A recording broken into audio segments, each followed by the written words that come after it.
tinitestingan natin guys yung ano, yung decoder kung totoo ngang walang sound. So ito siya guys, kinabit ko na siya. So yun guys, wala talaga siyang sound. Bubulyuman natin. So yun guys, pati pa sa TV bubulyuman rin natin. So yun guys, so wala talagang sound. So try nating ayusin to guys.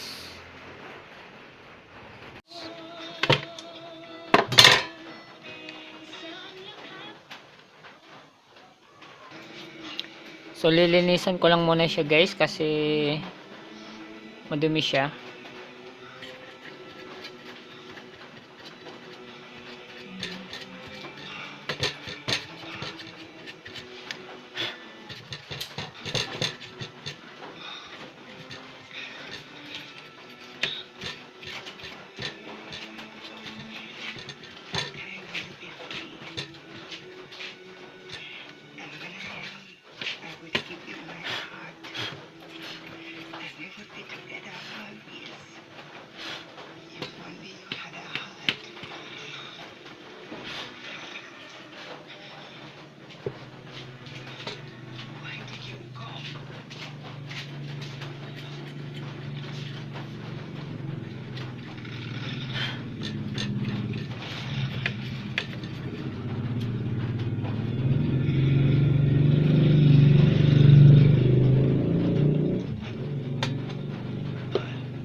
So ang gagawin ko lang muna dito guys is re-resolder ko lang muna yung ano, yung contact niya dito sa likod.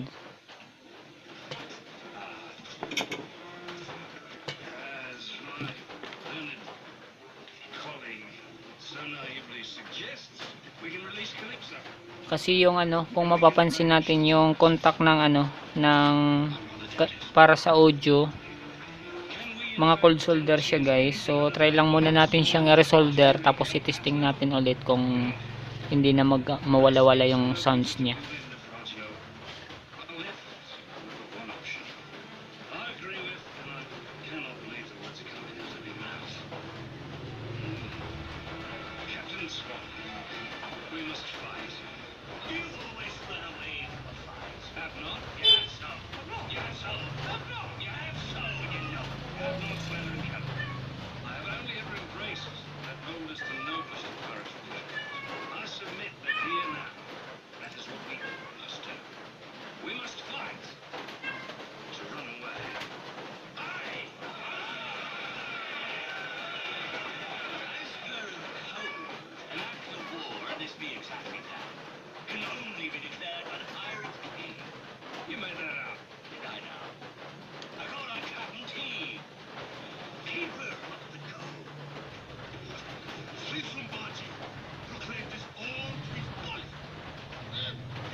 So lininisan ko muna siya guys ng lacquer thinner para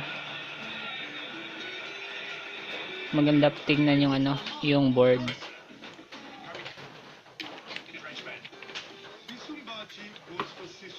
Para malinis siya guys.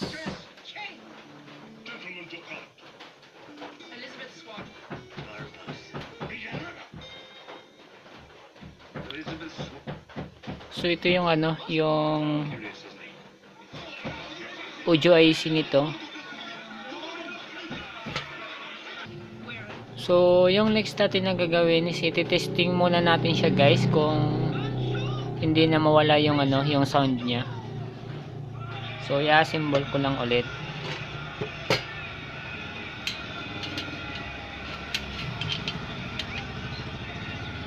Siya nga pala, kung mapapansin nyo guys, ito yung mga renisolder ko. Dito kasi kanina, cold solder kasi dito. So, kaya renisolder ko siya. Pero nilahat ko na guys para maganda yung ano, yung daloy ng current.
Ito na guys, titesting na natin yung decoder kung so ito yung mga cord nya guys. Ito naman yung cable wire. So iti-test na natin siya guys. So isasaksak ko lang yung ano, yung adapter.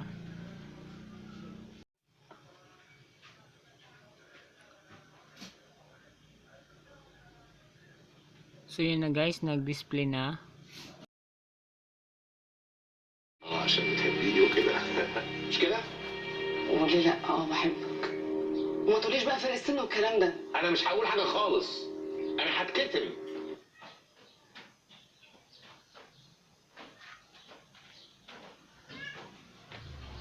So parang naghang guys. So lipat lang natin ng channel.